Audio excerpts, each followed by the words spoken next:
الإنتاج الفلاحي للفواكه الموسمية لهذه السنة اختلف حسب المهنيين عن السنوات الماضية من حيث تباين مستوى الإنتاجية وضعف مستوى الأرباح.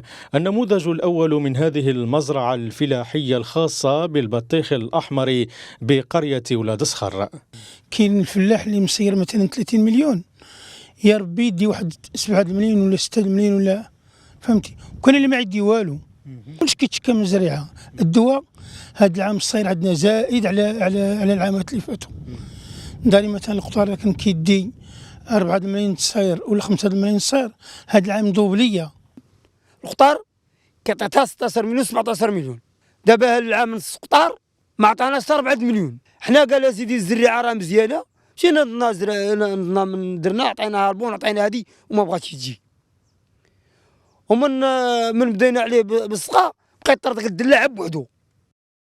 من هنا وعلى مشارف المساحات الفلاحية بمنطقة الغرب، حيث تعرف بوفرة إنتاج الفواكه الحمراء والأفوكا والعنب بدرجة أقل، انتقلنا إلى سوق الأحد بمنطقة علال التازي نواحي مدينة القنيطرة.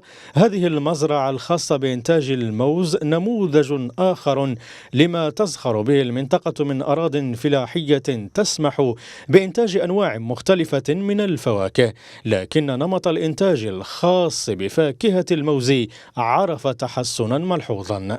الموسم الفلاحي ديال هذا العام هو موسم مزيان نورمالمون، غير هو شي شويه الاثمنه اللي كانت شي شويه ناقصه بالنسبه للفلاح. السويفون داكشي ديال المواد العضويه وداكشي اللي كياخذ كيكون شي شويه ديال المصاريف. اما بالنسبه الفترات ديال الانتاج اللي كتكون عندنا هي كاينه في هذا الموسم دابا حاليا. كاين جوج فترات، كاينه الفتره اللي كتكون دابا والفتره اللي كتكون في شهر 10. الشيء اللي نقدروا نقول لك كيعاون الفلاح هنا بالنسبه للبنان هو انه ما كيعتمدش على يد عامله كثيره.